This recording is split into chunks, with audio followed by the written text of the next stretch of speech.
네, 전도서 3장 1절 보십시다.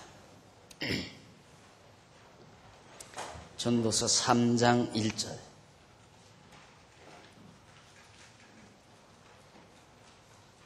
천하의 범사가 기한이 있고 모든 목적이 이룰 때가 있나니 낳을 때가 있고 죽을 때가 있으며 심을 때가 있고 심은 것을 뽑을 때가 있으며 죽일 때가 있고 치료시킬 때가 있으며 헐 때가 있고 세울 때가 있으며 울 때가 있고 웃을 때가 있으며 슬퍼할 때가 있고 춤출 때가 있으며 돌을 던져버릴 때가 있고 돌을 거둘 때가 있으며 안을 때가 있고 아는 일을 멀리 할 때가 있으며 찾을 때가 있고 잃을 때가 있으며 지킬 때가 있고 말할 때가 있으며 사랑할 때가 있고 미워할 때가 있으며 전쟁할 때가 있고 평화할 때가 있느니라.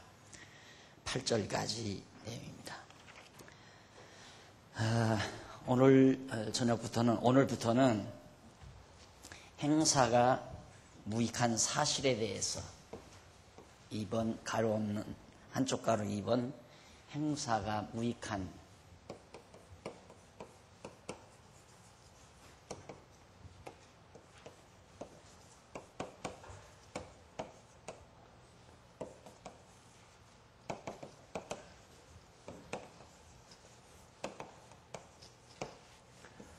(3장에서) (4장까지입니다) 인간들이 해 아래서 행하는 모든 일이 무익한 실제적인 실제적인 사건에 대해서 솔로몬이 하나하나 언급을 하고 있습니다.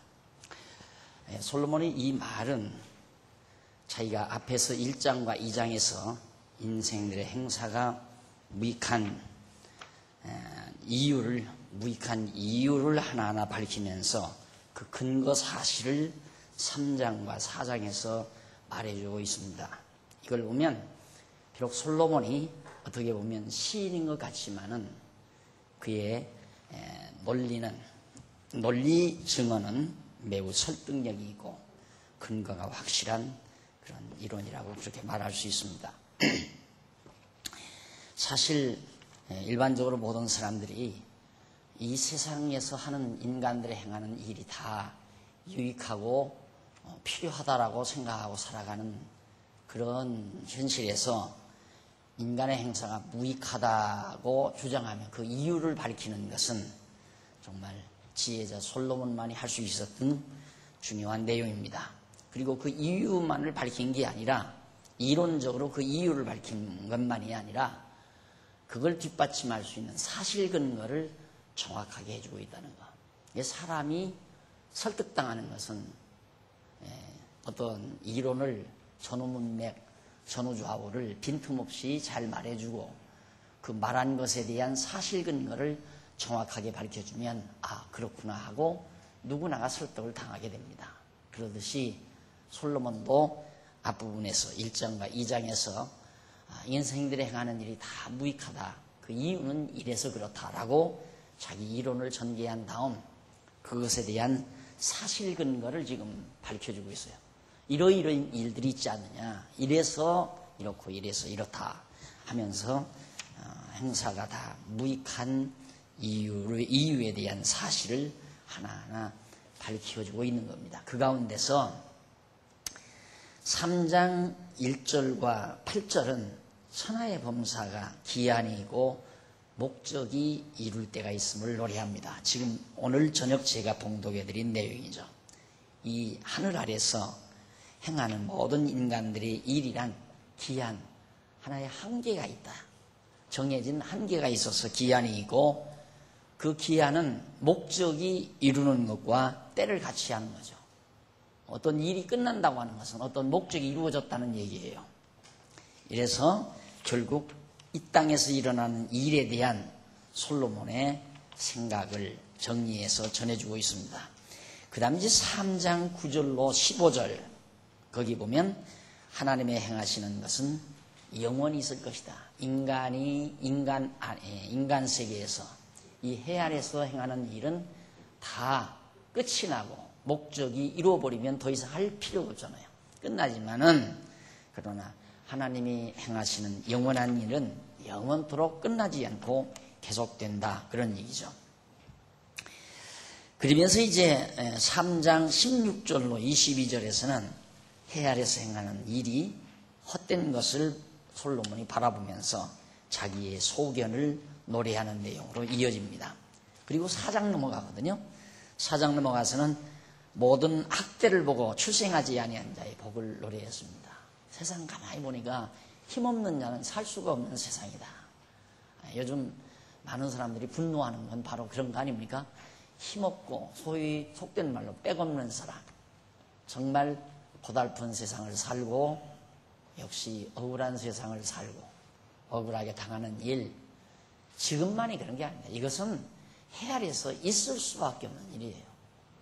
힘없고 속된 말로 빽없으면 천대받고 멸시받고 결국 학대받고 억울함 당하고 그러고 사는 것이 이 세상사거든요. 우리가 지금 우리 눈앞에서 벌어졌던 일도 지금 엑스파일이라는 걸 통해 다 드러나잖아요. 그 힘 있는 사람들이 뒷자리에 앉아서 자기들의 이권을 위해서 별의별 짓 다 했던 것이 그 엑스파일 속에 가득히 담아있다는 말이에요. 우리가 그런 걸 몰랐을 때에는 그래도 세상이 그런 대로 돼가는가 보다 했지만 결국 그런 걸 보면 야, 세상은 어차피 힘 있는 사람들의 세상이로구나 이런 생각을 하면서 솔로몬 당시에 솔로몬은 굉장히 왕이었으니까 한나라의 주권자였으니까 굉장히 힘 있는 사람이죠. 그런데도 그걸 바라본 거예요. 그러니까 지혜자죠. 사람이 자기 현실에 빠져버리면요 상대 것이 안 보입니다. 보편적으로. 그게 어리석은 자죠. 그래서 자기 현실에 빠져버리면 상대적인 세계에 대한 무감각이 와버려요. 그래서 어리석어지는 거거든요. 근데 솔로몬은 그러질 않았어요. 권좌에 앉아서 그 힘없는 자들이 억울하게 당하고 고통을 당하고 정말 말할 수 없이 고생하는 모습을 바라보면서 야, 이 세상 안 태어난 것이 훨씬 낫겠다 하는 자기의 소신을 밝혀주고 있습니다. 그리고 이 4장 4절로 6절에 넘어가면 수고와 교명한 일로 시기를 받음으로 이것도 헛되더라. 그러면 성실하게 살아서 모든 일을 아름답게 발전하면 좋은 건가?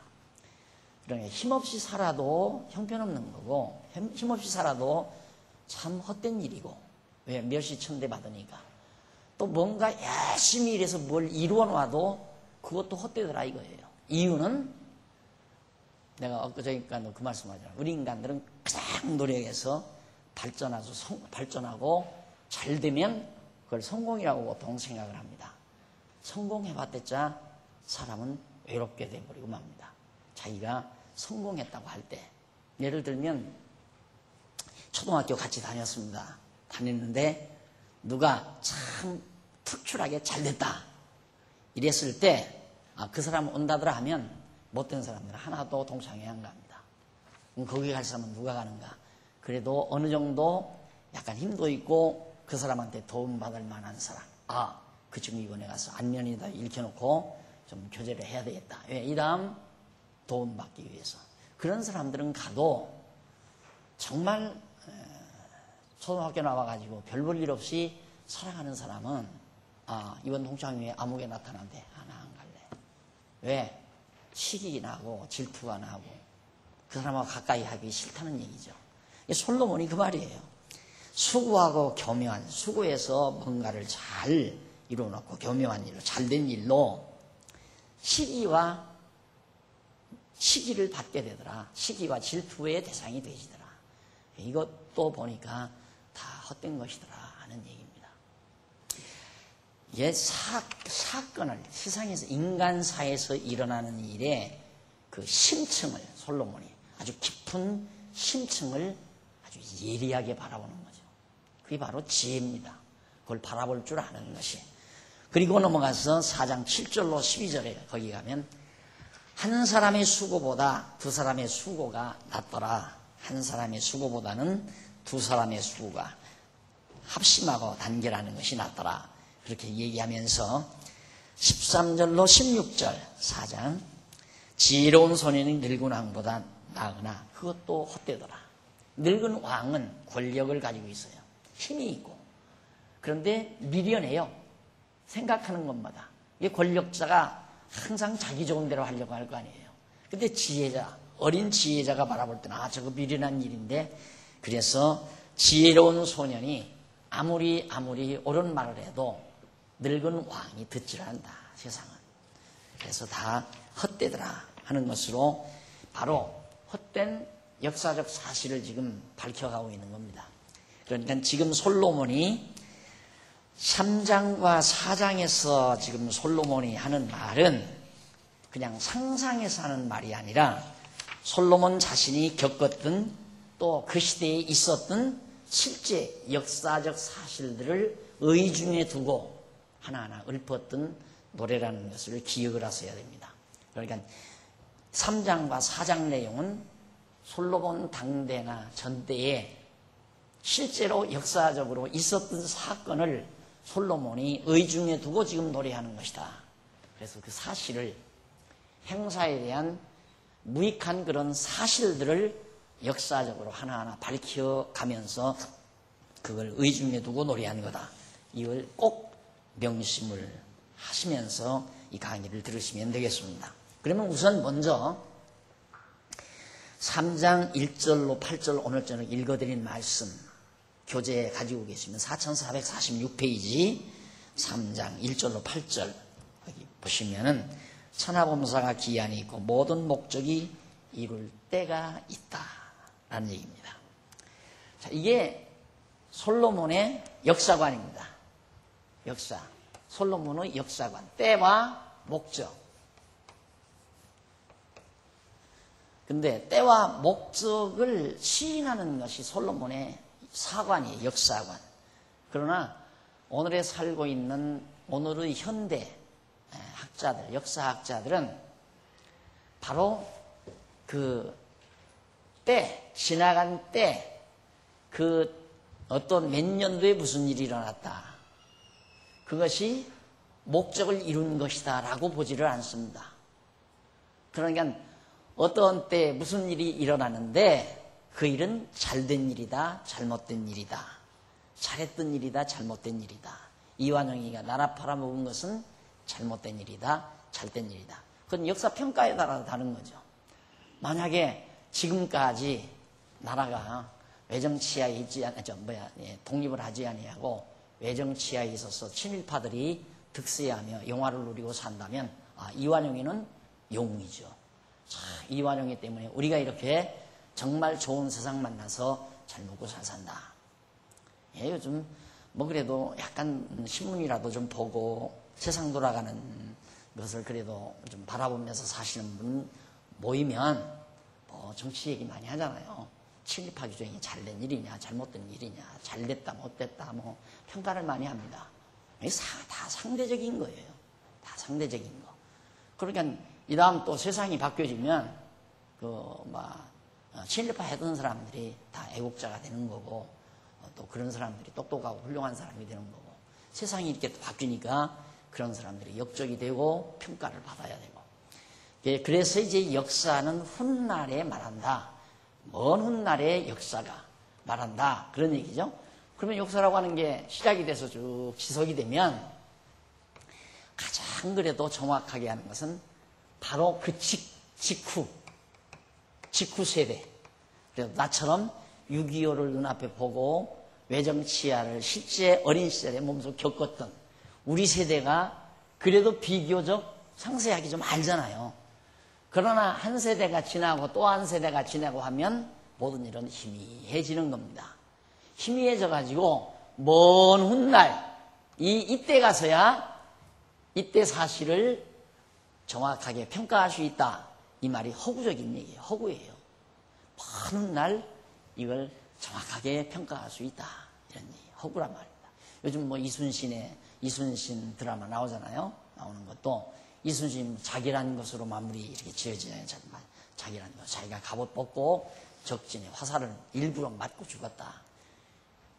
그것은 자기가 승리하고 돌아가 왔댔자 결국 역적으로 몰려서 옥살이에서 비참하게 죽을 바에야 차라리 장렬하게 적진에 화살에 맞아서 죽는 게 낫다. 이렇게 평가했다고. 어느 것이 맞은지 누가 알겠어요? 그 옆에서 보았던 사람이 생생하게 말하기 전에는 모른단 말입니다. 근데 이순신 사건이 벌써 오래 역사인데 이제 와서야 또 그렇게 얘기를 하니 옳은 말인지 그런 말인지 아무도 알 수가 없는 거죠. 그러나 솔로몬은 분명히 이 세상 모든 만사는 반드시 때가 존재한다. 패배할 때, 승리할 때, 그때가 존재하기 때문에 그 때는 반드시 목적과 동반한다. 목적이 이루어지면 끝나는 거죠. 무슨 일이나 목적이 있어서 진행된다는 얘기거든요. 그러나 현대 역사가들의 시각은 목적을 찾을 수가 없는 거예요. 역사의 목적을. 그래서 이제 우연론도 나오잖아요. 우연론. 역사라고 하는 것은 어떤 의식이 있는 인격자가 이런 목표를 걸어놓고 역사는 이렇게 이끌어가야 된다. 이렇게 하려면 역사를 주관하는 어떤 절대자나 능력자를 인정을 해야 돼요. 그렇잖아요. 모든 역사를 되게 만드는 역사적인 사건이 이루어지도록 계획해서 이끌어가는 어떤 원인자, 그 원인자를 인정을 해야 역사를 그렇게 보는 거란 말입니다. 그러나 그거 인정할 수가 없잖아요. 그거 인정하면 신을 인정하는 건데. 그러니까 무신론, 신을 인정하지 않다가 보니까 역사의 목적도 말할 수가 없는 거예요.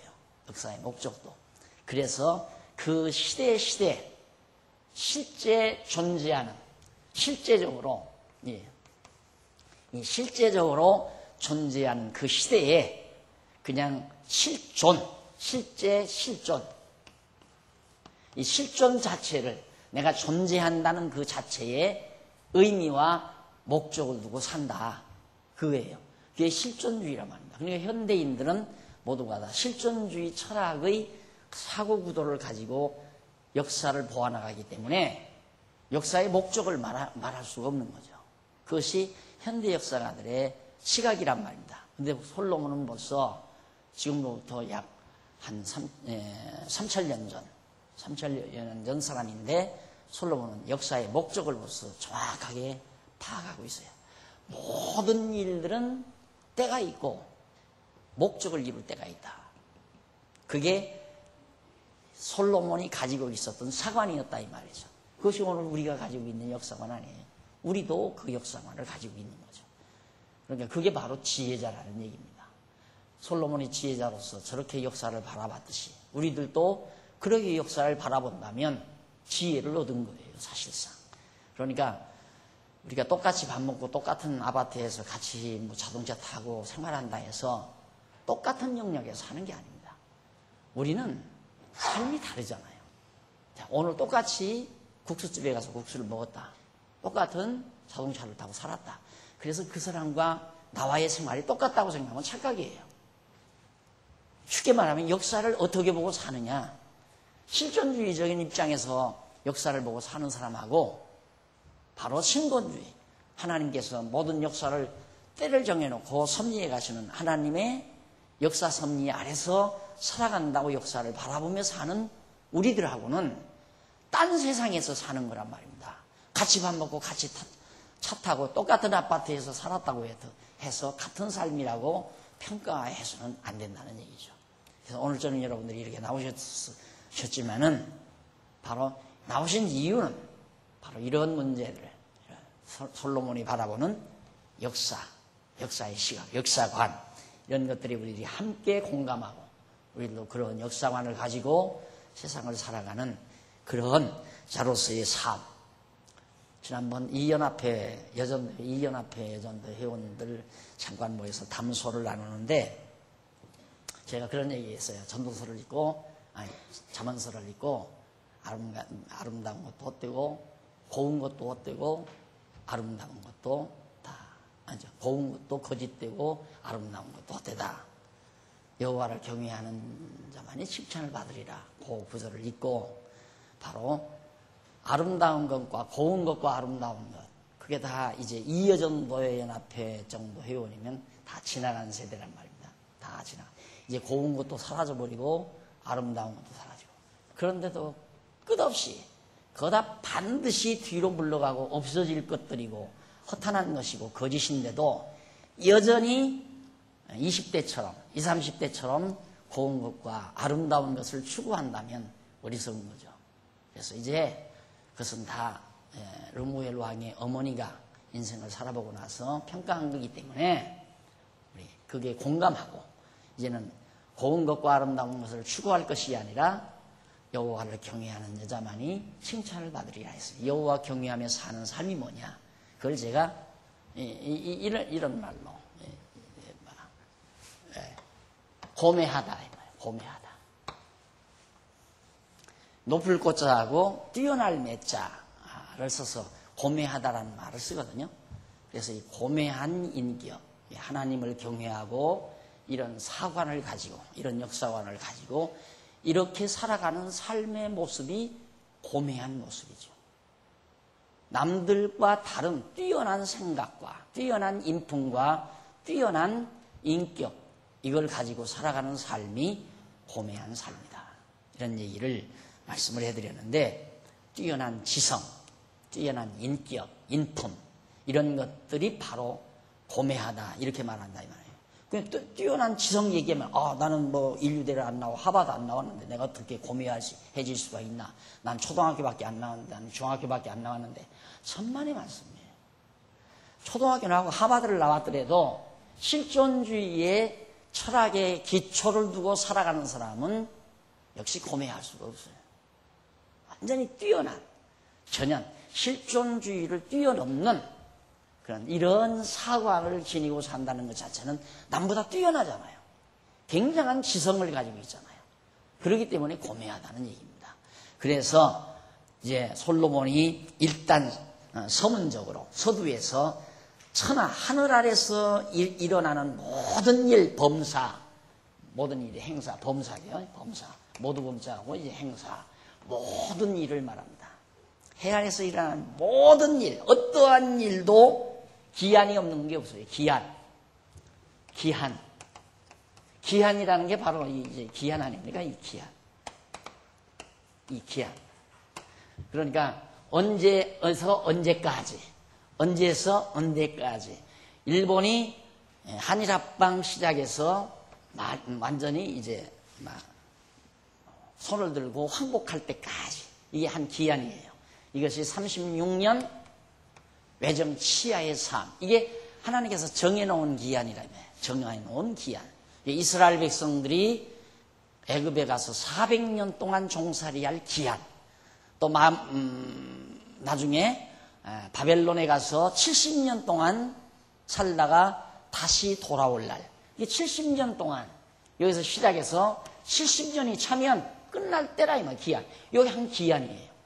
이게 하나님께서 다 정해놓은 거라 이 말이죠. 기한을. 그러니까 기한 정했다는 말은 때를 정했다는 얘기고, 그럼 왜 그렇게 했는가? 하나님께서 그 일에 대한 목적이 있어서 그런 거라 이 말이에요. 이게 어느 것 하나 목적이 없는 일이 없습니다. 다 있습니다. 그래서 목적은 의미와 가치를 동반해요. 목적이 있기 때문에 그 일에 대한 의미가 있는 거고 가치가 있는 거죠. 어떤 일이나. 오늘 형제가 날 찾아와서 자기 삶에 대한 전환을 가져와야 되겠다고 그런 얘기를 하더라고요. 그래서 내가 딱 그 얘기를 하는 말을 듣는 순간 역시 올 것이 왔구나 하는 생각을 제가 했습니다. 항상 그 형제를 바라볼 때마다 천생가는 때가 있을 텐데, 때가 되면 반드시 가야 될 길로 갈 것인데 하고 계다니 좀처럼 그때가 안 오더라고요. 근데 오늘 드디어 만나서 그 얘기를 들으면서 역시 하나님께서 그 형제에게 정해놓은 고난의 기한이죠. 고난의 기한. 고난과 실패의 기한. 근데 어떻게 보면 실패한 게 뭐가 그렇게 그게 목적이고, 실패하는 게 무슨 의미의 목적이냐? 목적이란 성공이 목적이고 영화가 목적이지. 천만의 말씀이에요.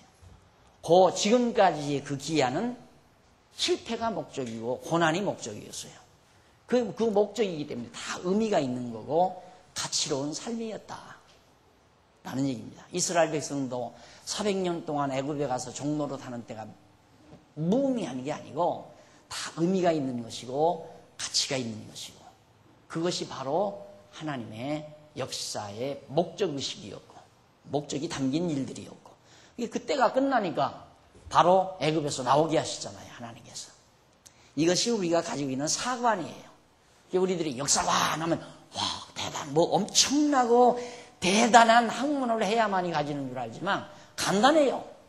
나는 실존주의 철학에 기초한 사관을 가지고 있느냐 신본주의에 기초한 사관을 지금 그 둘 중에 하나 하나님의 신본주의에 입각한 사관을 내가 가지고 있다면 일반인들이 보편적으로 살아가는 사관하고는 하늘과 땅 차이로 달라 월등해요. 아주 전혀. 그래서 이 사람들은 찾을 수 없는 역사의 목적이라든가 의미라든가 가치 등을 우리들은 다 찾고 부여하고 사는 거란 말이죠. 그래서 삶이 정말 박진감 넘칠 수밖에 없죠. 야, 이거 의미 없는 삶이다 하면 하루하루가 좌절과 절망이죠. 그러나 아무리 지금 고달프고 힘겨운 삶이라 할지라도 이것이 하나님 앞에서 참으로 의미 있는 삶이요. 가치로운 삶이다. 왜? 목적이기 때문에. 하나님 편에서 목적을 가지고 나를 이렇게 고생시키시고 나를 이렇게 여건을 복잡하게 만들어주시고 하나님께서 왜? 목적을 이루시려고. 그걸 우리가 믿을 때에 바로 하루하루의 삶이 가치 있게 다가오고 의미가 부여돼서 그래서 절망하거나 좌절함이 우리에게 있을 수가 없는 거다. 그런 얘기예요. 그러면서 2절 보세요. 날 때가 있고 죽을 때가 있으며 심을 때가 있고 심은 것을 뽑을 때가 있다. 이런 말을 해요. 자, 거기 이제 조금 보면 4447페이지 거기 이제 목적이라는 말 히브리어 나오죠. 헤페츠라는 말로 나와요. 중간 조금 못 미치면 히브리어 나오는데 이는 기쁨, 소원, 가치 있는 것, 모략 등 여기서 가장 중요한 거죠. 소원, 가치. 목적을 자기의 소원으로 줘. 이렇게 됐으면 좋겠다. 그래서 이제 소원이라는 말로도 이해되고 가치 있는 것 이런 말로도 우리가 번역될 수 있습니다. 우리말 성경이 이걸 목적이라고 번역을 해서 잘된 번역이라고 생각합니다. 그래서 계획된 바를 이룰 시기가 있다는 그런 뜻으로 바로 솔로몬이 노래한 거죠. 그러니까 하나님께서는 모든 해 아래서의 모든 일을 완전히 계획해 놓고 계획대로 움직여 가세요. 그게 믿어지면 쓸데없는 고민이나 좌절, 절망이 필요 없는 거예요. 그리고 잔꾀도 필요 없고 잔재주. 이렇게 하면 그 사람이 날 이렇게 할 것이고 이렇게 하면 저 사람이 이럴 것이다 해서 잔재주 부릴 이유가 없어요. 왜? 대전제가 있잖아요. 네가 아무리 하기 싫어도 그것이 하나님께서 해야 할 일이라고 정해놓으셨으면 하게 돼 있다. 그러니까 뭐 그냥 애걸복걸 그럴 이유가 없다 이 말이에요. 여러분 제 이야기라서 거북한 얘기지만 우리 예배당 땅 살 때 하여튼 석 달인가 넉 달인가를 제가 까딱도 안 하고 그냥 놔뒀어요. 우리는 그 이상은 못 주겠다. 결국은 그래서 이제 57만 원에 사는데 그걸 경험도 있고 그래서 이 땅도 앞에 있는 땅 내버려 두잖아요. 절대 건드리지 말라고 내버려 두라고. 왜? 하나님께서 우리 장안중앙교회 여기다 짓고 앞으로 우리 후진들이 우리 자손들이 우리 이제 자리도 시집가잖아요. 이제 손자 날 거 아니에요.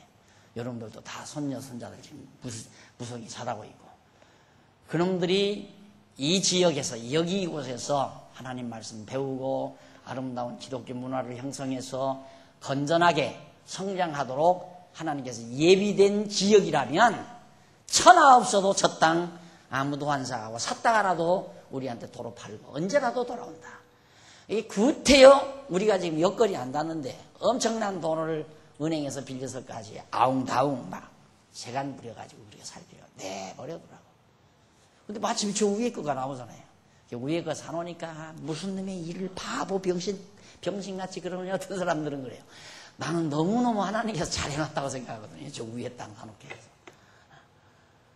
그러니까 편안하잖아요. 그런데 만약 욕심이 들어가지고 막 때를 앞당기려고 예를 들어 또 하나님이 그렇게 여기 뭐 장안중앙교회 땅으로 정해놓지도 않았는데 내가 욕심으로 좀 더 크게 더 넓게 해서 막 어서 돈은 몽땅 연보 내게 해서 어떻게 해야 되겠다 이런 욕심이 발동했다면 벌써 아마 무슨 돈이라도 샀겠죠.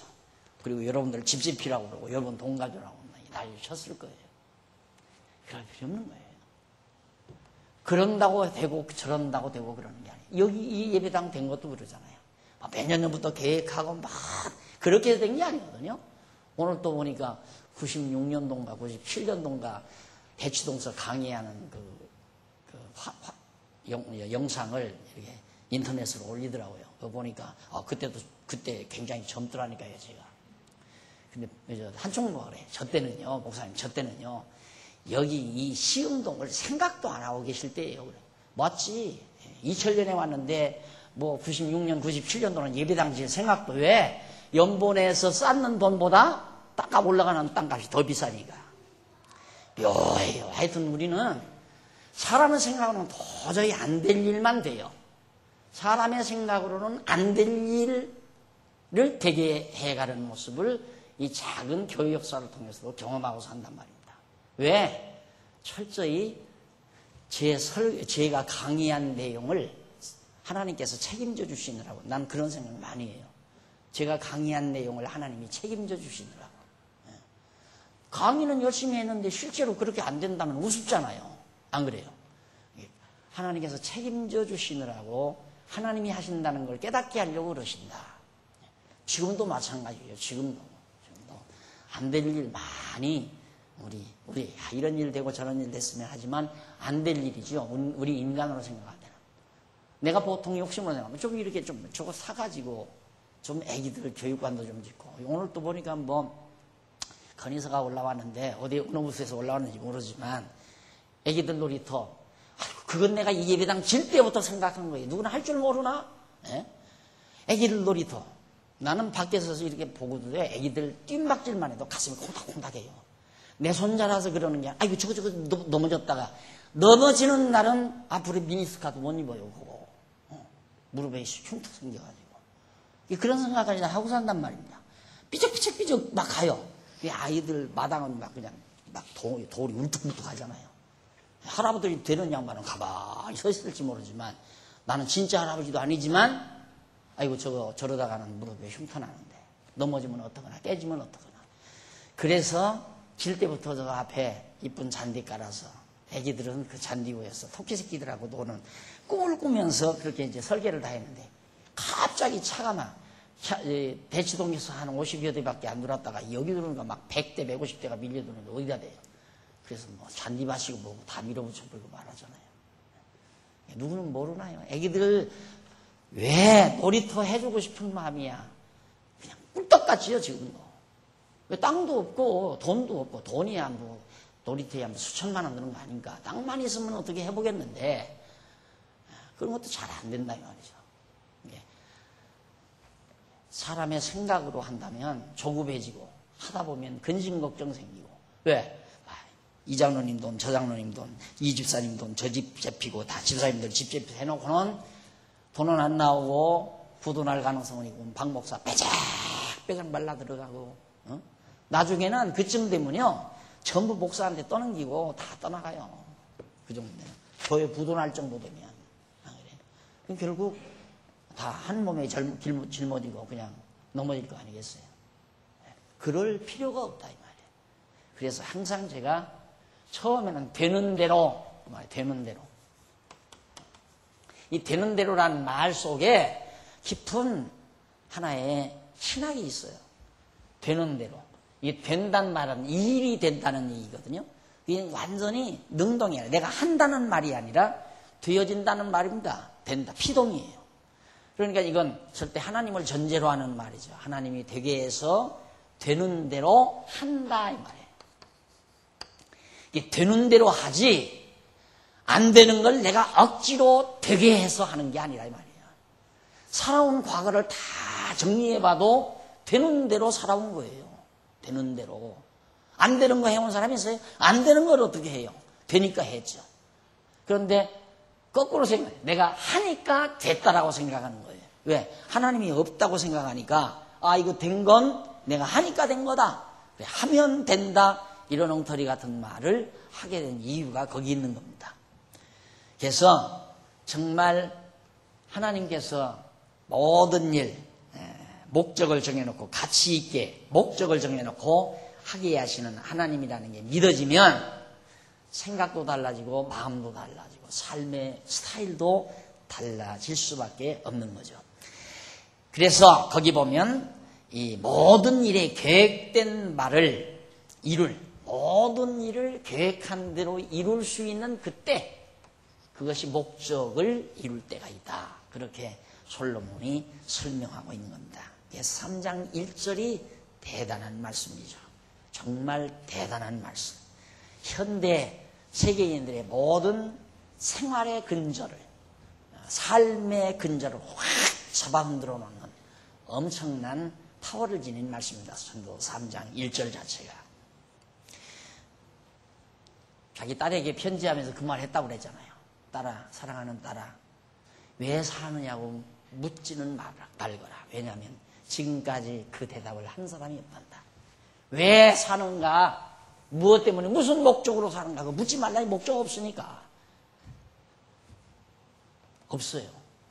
현대 모든 인들은 삶의 목적이 없어요. 그래서 현실에 대한 목적, 욕심에 대한, 자기 욕심을 충족하는 걸 목적으로 삼고 살아가는 거죠.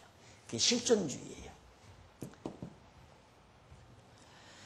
자, 그 다음, 그래서 날 때가 있고 죽을 때가 있으며 심을 때가 있고 심은 것을 뽑을 때가 있다는 말은 정해졌다는 얘기는 정해야 때가 되는 거죠. 정한 때가. 죽일 때가 있고 죽일 때, 이것도 죽는 때가 아니라 죽일 때가 있잖아요. 누군가가 죽인다 이 말이에요. 누군가가. 여기도 날 때가 있고 죽을 때가 있는데 심을 때가 있고 심은 것을 뽑을 때가 있으며 죽일 때가 있고 치료시킬 때가 있으며 헐 때가 있고 세울 때가 있으며 라고 나와요. 이것이 여러분 명심할 일은 지금 나오는 모든 말씀은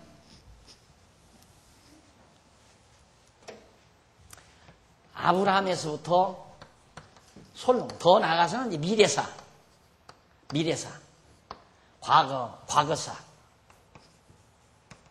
솔로몬, 이 당시에 솔로몬이 노래한 거기 때문에 과거사를 주축으로 한 미래사까지를 배경 삼고 지금 솔로몬이 하는 말입니다. 그걸 간단간단 정리하고 넘어가도록 할게요. 거기 보면 이제 모든 목적이 이룰 때가 있느니라는 말은 모든 일에 계획된 바가 이루어질 때가 있다라는 말인데, 어떤 주관자의 계획에 의한 뜻이라는 말로 이해하는 겁니다. 우연한 것이 아니라면 반드시 어떤 주관자의 의도에 따른 겁니다. 그래서 학자들이, 제가 이제 그 예정론, 기독교 예정론 책을 하나 썼더니만 그 2대 어느 역사 교수에게 그 책이 갔던가 봐요. 근데 그 2대 사학자가 우연이냐 필연이냐, 우연이냐 필연이냐, 이 질문이거든요. 그러니까 이 역사라는 게 우연히 그렇게 이루어져 가느냐, 필연적으로 그렇게 이루어져 가야만 되느냐. 하나님의 이 필연론도 두 가지 종류예요. 이 필연론은 무슨 종류냐면 원인이 결과를 낳는다. 일의 원인이. 그러니까 내가 오늘 게으르게 산 그 일의 결과가 내가 오늘 게으름을 피면서 살았던 것이 원인이 돼서 훗날 내가 가난하게 됐다. 오늘 내가 가난하게 된 것은 학창시절에 공부 안 하고 게으름 피며 놀고 살았기 때문에 내가 오늘 가난하게 됐다. 이게 이제 바로 필연론이에요. 그런 방법의 필연론. 그러나 또 하나의 필연론은 역사의 주관자가 구체적으로 역사를 계획해놓고 섭리가기 때문에 반드시 그대로 진행된다라는 필연론이에요. 그러니까 우리는 후자죠. 하나님이 모든 걸 계획해놓고 섭리해가기 때문에 반드시 역사는 그렇게 되어져 가야 된다. 36년 외정치하는 반드시 있어야 된다. 왜? 하나님께서 역사를 그렇게 계획해 놓으셨기 때문에. 그런데 또 하나의 필연론은 뭐냐면 이시조선 말려 정치하는 사람들이 못되게 굴었기 때문에 36년이 왔다. 그것도 필연론에 속하는 얘기예요. 그러니까 인본주의적 필연론과 신본주의적 필연론 이 둘로 여러분들이 이해를 하고 넘어가시면 됩니다. 아니면 우연이냐라는 이 말은 절대 목적이 없다는 말 아니에요. 모든 일은 다 우연히 되져간다.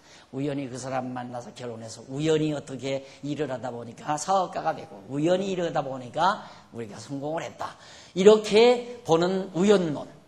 언제부터 조상적부터 언제부터 너는 이담 커서 결혼할 때 이씨 집안으로 시집을 가거라. 너는 최씨 집안으로 시집을 가거라. 이렇게 정해놓고 하는 사람 없잖아요. 어떻게 그냥 학교 다니다 보니까 옆에 모습 하나가 눈짓하는 거에 그냥 반해가지고 빠져들어서 결혼하다 보니까 오늘 이팔자가 됐다. 이게 이제 보편적으로 보는 우연론자들이죠. 그러니까 내가 우연론에 기초했느냐, 필연론에 기초했느냐, 이 필연론 중에도 인본주의적인 필연론이냐, 신본주의적인 필연론이냐, 이런 데 대한 구체적인 자기 정체를 확실히 파악하고 그거에 의해서 늘 사고하고 그거에 의해서 자기의 삶을 설명하고 사는 것, 해석하고 사는 것이 바로 학자고 지식인이고 그것이 고매한 인격이고. 자, 그 다음 그렇게 얘기가 나오는데 그렇다면 앞서 모든 것이 헛되다고 노래하는 것과는 판이하게 대조를 이루는 거죠. 계획해서 되었다고 한다면. 그러나 영원하신 하나님 입장에서 보면 분명히 정해놓으신 기한이 있고 계획을 이루실 때가 있으므로 의미가 있고 가치로운 것으로 우리가 여겨지는 건 틀림이 없습니다. 자, 그러면 밑으로 내려가서 밑에서 세 번째 줄 2절로 8절 솔로몬이 기한이 있고 목적을 이룰 때가 있는 하늘 아래 범사에 대해 노래하는데 거기 보면 이는 인생들에게는 생존 기한이 있다는 뜻입니다. 나서 죽을 때까지 내가 살아 존재하는 날 그게 다 정해져 있어요.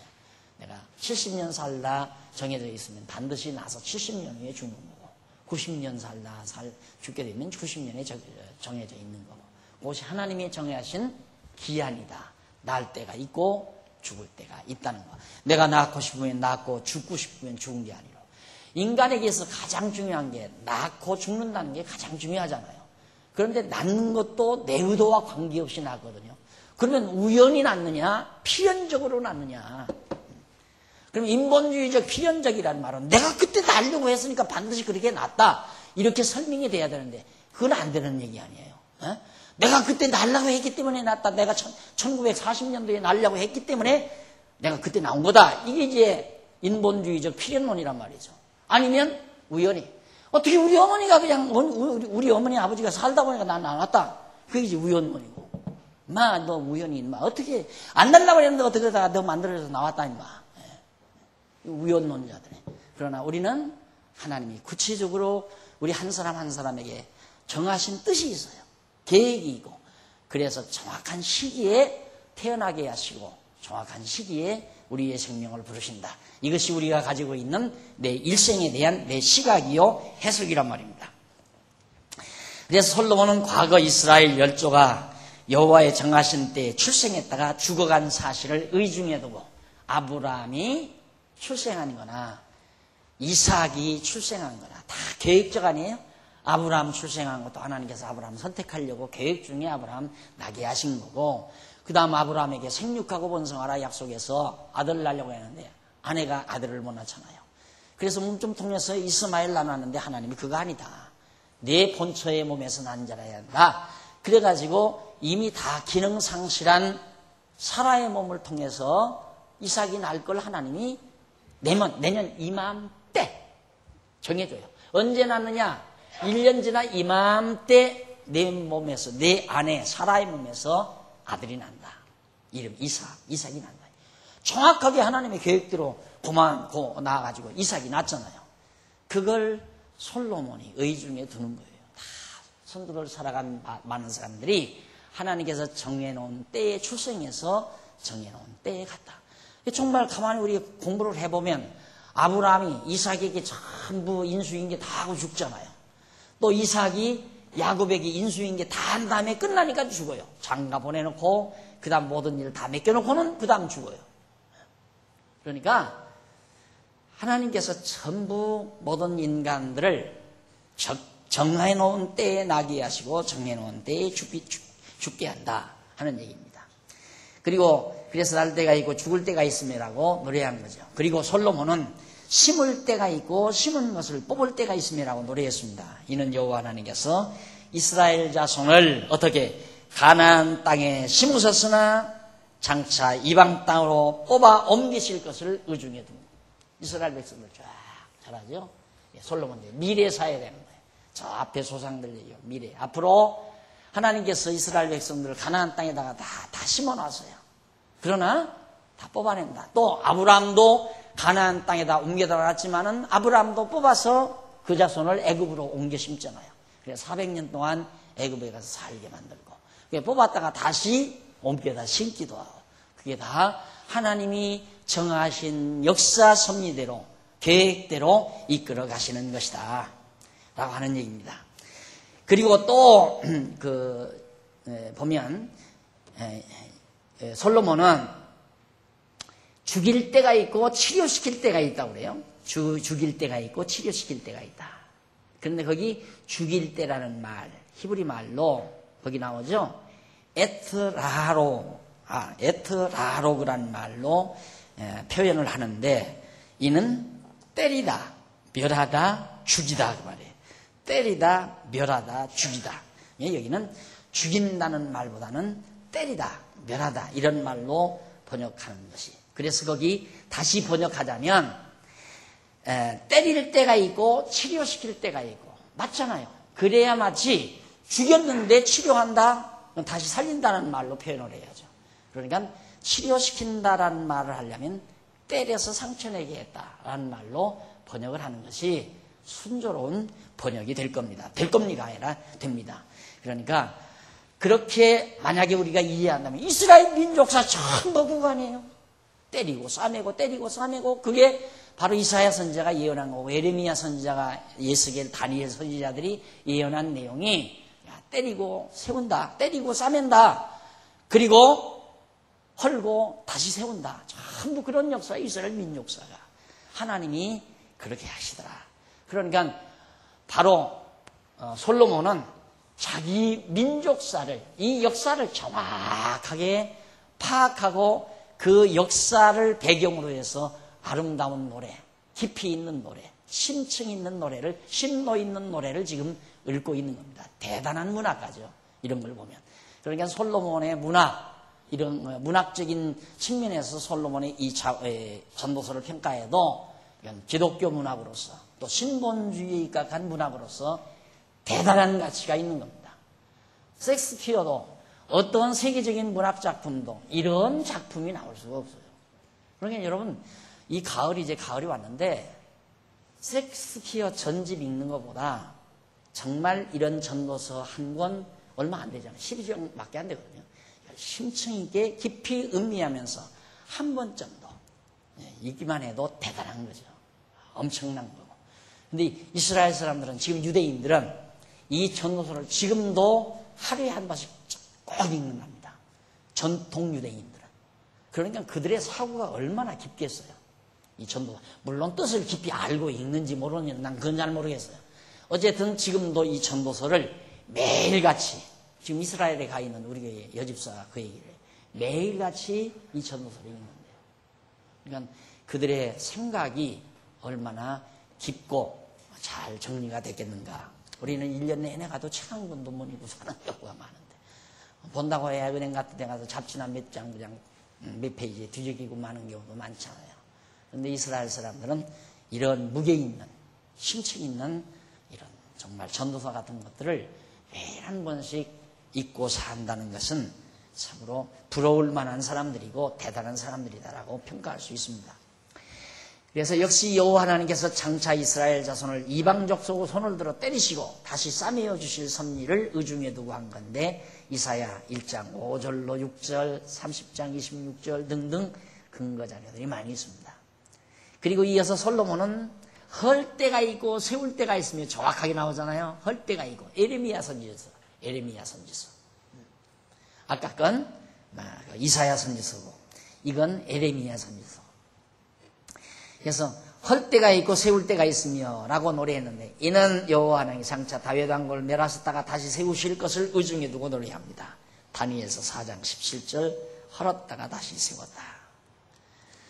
또 울 때가 있고 웃을 때가 있으며 슬퍼할 때가 있고 춤출 때가 있으며 라고 노래했는데, 이는 여호와 하나님께서 장차 이스라엘 자손으로 울고 슬퍼하며 이방 족속에게 포로로 잡혀갔다가 다시 예루살렘으로 돌아와 웃으며 춤추게 하실 것을 의중에 두고, 에가서 같은데 또 에스라 이런 데 보면 이스라엘 백성들이 다윗 왕, 이제 다윗이 이제 바벨론 포로 됐다가 70년 만에 돌아오잖아. 70년 만에 돌아와서 에스라 시대에 성전 다시 짓죠. 재건하죠. 성전 헐릴 때 에레미야도 펑펑 울었습니다. 그 에레미야가 운 내용이 에레미야 에가서예요. 슬프랬자 노래같자 슬픈 노래. 예루살렘 성전이 무너날 때 유다 백성이 다 바벨론으로 끌려 사로잡혀 갈 때 선지자 에레미야가 한없이 통곡하고 슬프다 하면서 운 내용이 에레미야 에가서란 말입니다. 그런데 70년 후에 다시 돌아와서 예루살렘 무너진 성터 위에다가 다시 기초석을 놓죠. 예루살렘 성전 짓기 위해서. 그때 온 백성들이 눈물바다가 되며 웃음바다가 되고 춤을 추고 너무너무 즐거워서, 울 때가 있으면 웃을 때가 있다. 헐 때가 있으면 다시 세울 때가 있고, 이게 이 솔로몬은 그 이전이거든요. 여기 이때가 다윗이라면 다윗 왕국 지나서 지금 70년 포로되는 때 아니에요. 근데 이 솔로몬은 앞으로 미래사를 내다보면서 지금 노래하는 거예요. 그런 의미에서 전도서도 하나의 예언서라고 볼 수 있죠. 장차 되어질 일에 대한 예언서. 그래서 이 전도서도 역사적, 이스라엘 민족의 역사적 배경을, 역사적인 사실을 배경해서 나온 노래다. 그리고 또 보면 이어서 솔로몬은 돌을 던져버릴 때가 있고 돌을 거둘 때가 있다라는 말을 해요. 이는 여호와 하나님께서 돌로 쌓은 예루살렘 성이 무너지게 하셨다가 다시 수축되게 하실 것을 의중에 두고 노래한데, 역대하 36장 19절에 나오는 얘기. 똑같은 이 성전 헐렸다가 다시 세우는 과 이 과정이 이 과정이 예루살렘 성터, 이 막 큰 대리석으로 크게 성을 아주 튼튼하게 쌓아놨지만 돌 하나 돌 위에 돈 놓이지 않게 다 헐게 만들어요. 돌을 던진다 이 말을 위해서 돌을 던져버리는 것은 헐어지게 만든다는 의미를 포함하는 말입니다. 그래서 예루살렘 성터를 다 돌 하나 쌓이지 않게 다 헐었다가 다시 에스라 느헤미야 시대에 돌아와서 그 돌들을 다시 수축을 해서 예루살렘 성을 다시 쌓게 되죠. 그리고 안을 때가 있고 아는 일을 멀리할 때가 있으며 찾을 때가 있고 잃을 때가 있으며 지킬 때가 있고 버릴 때가 있다라고 노래했어요. 이는 여호와 하나님께서 이스라엘 자손이나 다윗 왕가를 찾아 보호하고 지키시다가 때로는 잃어버리시고 멀리하여 버리셨다. 하나님께서 막 버리고 다시 취하고 이스라엘 백성들 이방 땅에 내 던져버리고 다시 데려오고 그 역사 아니에요?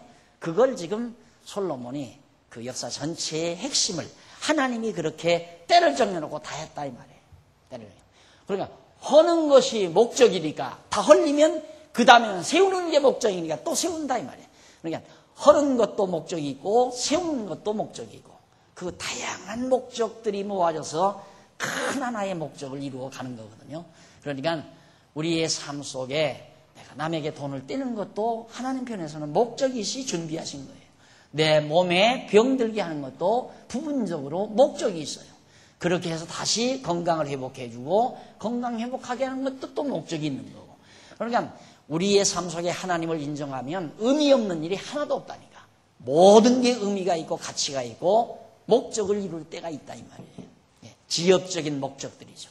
이걸 솔로몬이 노래하고 있는 겁니다. 그 다음 이제 이 4449페이지 거기 넘어가면 찢을 때가 있고 꿰맬 때가 있다라고 노래를 하죠. 벌써 시간이 지났네요. 이 부분부터 다음 시간 우리 말씀 듣도록 하고 오늘 강의 여기까지 정리를 하십시다. 기도하십시다. 자비로우신 하나님 아버지, 땅 위에서 이루어지는 일들이 하나님을 전제하지 아니하면, 해 아래서라면 헛되고 다 헛된 것이오나 정말 하나님을 전제할 때에는 모든 것이 의미가 있고 가치가 있고 목적을 이룰 때가 있다는 사실을 다시 한번 저희들이 솔로몬의 지혜로운 전도서를 통해서 배웠습니다. 하나님 아버지여, 우리 좀 더 지혜와 총명의 신이 우리를 감동하소서 세상을 보는 눈이 달라지게 하시고 역사를 보는 눈이 달라지게 하시고 나 자신의 삶을 바라보는 눈도 달라지게 해 주시옵소서. 그래서 모든 범사에 힘을 얻게 하시고 살아가는 과정에서 범사의 하나님을 인정하는 슬기롭고 지혜로운 종들이 되도록 역사하시옵소서. 어두운 밤길 돌아갑니다. 주 안에서 다시 만날 때까지 주께서 저희들을 지켜주시고 인도해 주시옵소서. 예수님의 이름으로 기도드립니다. 아멘.